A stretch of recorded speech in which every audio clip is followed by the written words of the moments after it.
আজ আমরা যারা এখানে উপস্থিত আমরা সবাই একরকম নয়। আমাদের আদর্শ আলাদা, অভিজ্ঞতা আলাদা, দৃষ্টিভঙ্গিও আলাদা, কিন্তু তারপরেও আমরা একসাথে বসেছি, আলোচনা করছি, কারণ আমরা সবাই দেশের জন্য, দেশের মানুষের জন্য ভাবছি। আর এই ভিন্নতা নিয়ে একসাথে কথা বলছি, একের পর এক শুনছি, এটাই গণতন্ত্রের আসল সৌন্দর্য। আমার আগে যারা সম্মানিত প্যানেলিস্টরা কথা বলেছেন তাদের সবাইকে আন্তরিক ধন্যবাদ জানাই। আপনারা অনেক কিছু বলেছেন, হয়তো বা আমিও বলে ফেলবো। সো আমাদের একটা মাইন্ডসেটে আই থিঙ্ক সিমিলারিটি আছে। আমার খুব ভালো লেগেছে শুনে। আমি আজ এখানে দাঁড়িয়েছি ভিন্ন এক অনুভূতি ও আবেগ নিয়ে। বাংলাদেশের এই পলিসি লেভেলটায় আমার প্রথম বক্তব্য এটা। আমি এমন কেউ নয় যার কাছে সব প্রশ্নের উত্তর আছে বা সব সমস্যার সমাধান জানা আছে। তবু আমি বিশ্বাস করি নিজের ছোট্ট জায়গা থেকেও সমাজের জন্য, দেশের জন্য কিছু করার আন্তরিকতা আমাদের সবার মধ্যে থাকা উচিত। আজ আমি এসেছি শুধু শুনতে, শিখতে এবং একসাথে কাজ করার মনোভাব নিয়ে এগিয়ে যেতে। Today's dialogue is about women shaping the nation.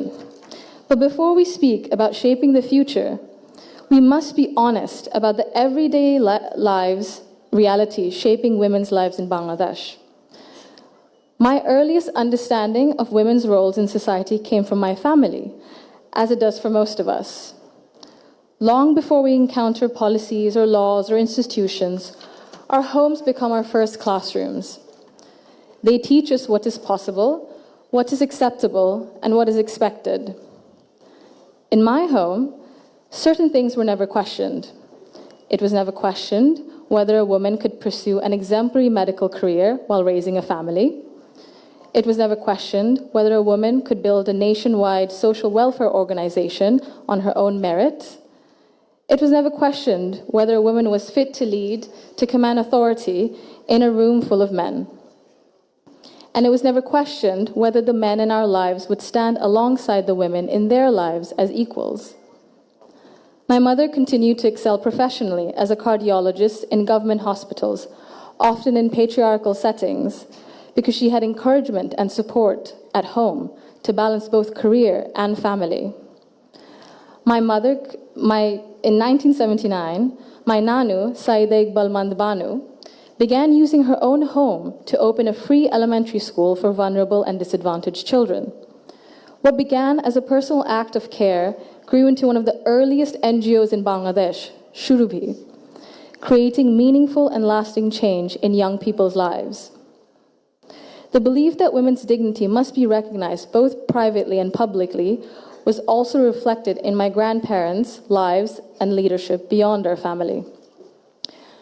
My grandfather, President Zia Rahman, understood that development was incomplete if women were excluded. He saw women as capable contributors at home, at work, and in public life. And that belief carried into the choices he made as a leader.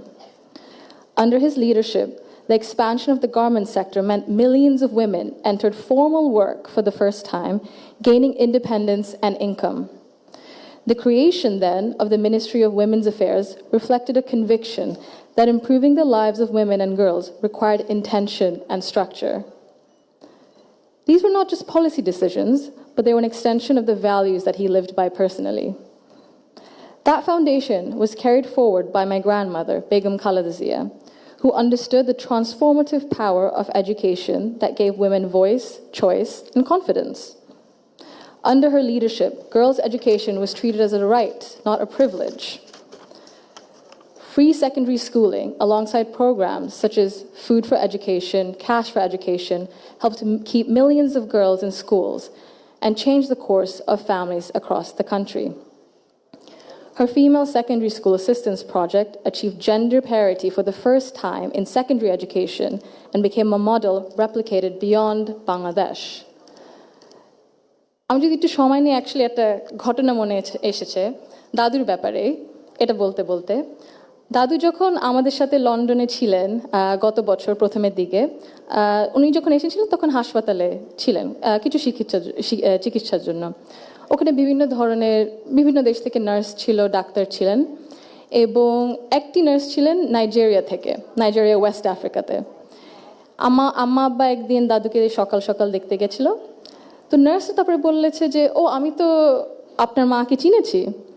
আম্মু আব্বু বললো, কিভাবে? আপনার মাই প্রথম elected prime minister বাংলাদেশের না? আম্মু আব্বু তো অবাক, হ্যাঁ আপনি কিভাবে জানেন? তো নার্স তারপরে বললো যে আপনাদের যে উনি যে এত কিছু করেছেন এই মেয়েদের শিক্ষার জন্য, specially primary education, food for education, cash for education, এগুলো আমাদের সরকার ওই 35-30 বছর আগে দেখে ইমপ্লিমেন্ট করেছিল। আর ওই কারণে লক্ষ লক্ষ মেয়েরা গ্রাম অঞ্চলে, ওদের দেশে গ্রাম অঞ্চলে বিভিন্ন জায়গায় সদরে এখনো শিক্ষা পাচ্ছে, অন্তত প্রাইমারি এডুকেশন লেভেলে। সো ভাবলাম একটু শেয়ার যদি করি, এখানেই করবো আপনাদের সাথে। জি। She also understood that education alone was not enough if women were not supported to remain in public and economic life. Supporting women to access credit, build livelihoods, and grow small businesses mattered. So did recognizing the realities of motherhood, of childcare, and that required systems being strengthened around maternity leave and childcare, which she did. That is because women were made to choose between family and participation in the economy. For me, these legacies show the values that I saw both reflected at home and in public. I was privileged to grow up surrounded by exceptional women, confident, capable, and accomplished. I was equally fortunate to have male role models, including my father and my grandfather, who valued those women and never felt threatened by their strength or ambition. In fact, the four most important people in my father's life, in my opinion, have been women for decades. And he has treated them with deep respect and reverence, not as an exception, but as the norm. Because of this, I grew up with what I now recognize was a skewed understanding of society. Living between Bangladesh and the UK taught me something important. Policies and access alone do not create equality. You can expand education, pass laws, set national targets, but if social norms and daily expectations and mindsets remain unequal, empowerment remains fragile. This is not about overt discrimination.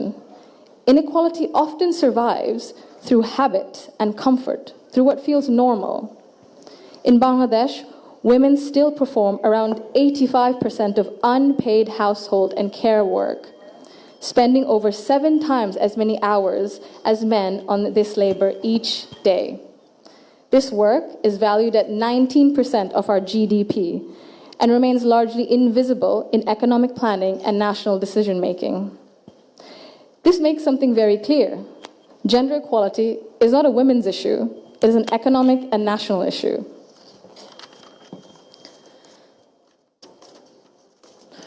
When women carry the bulk of responsibility, their participation in the formal economy suffers.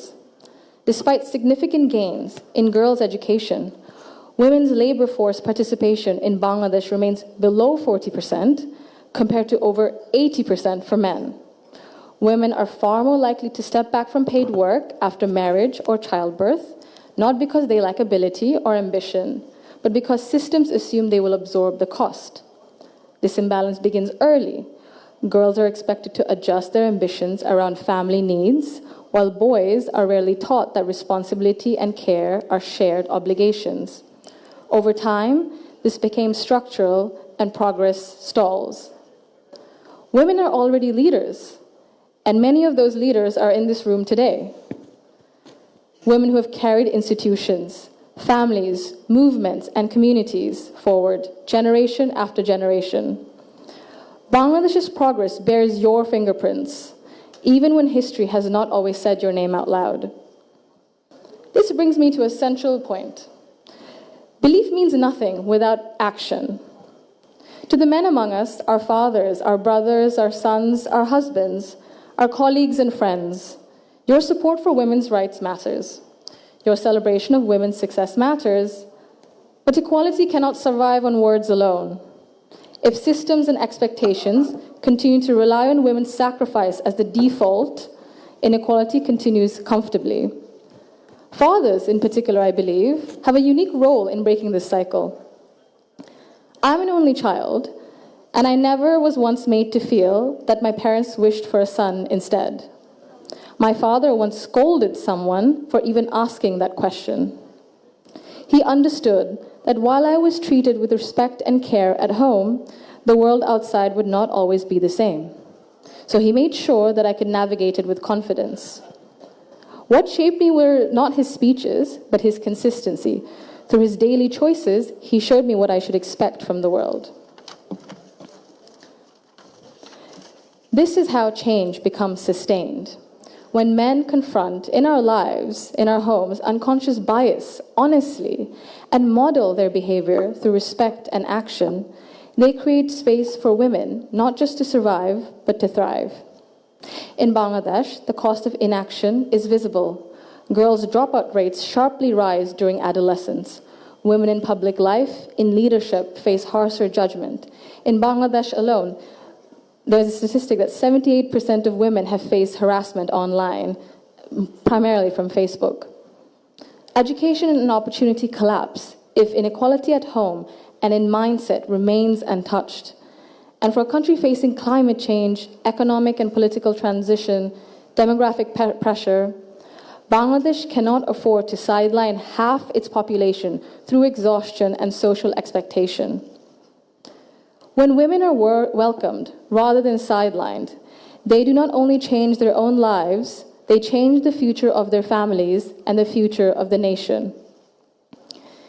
If Bangladesh wants real progress, not symbolic success stories, but sustained national development, then empowerment cannot stop only at classrooms, only in offices or policies.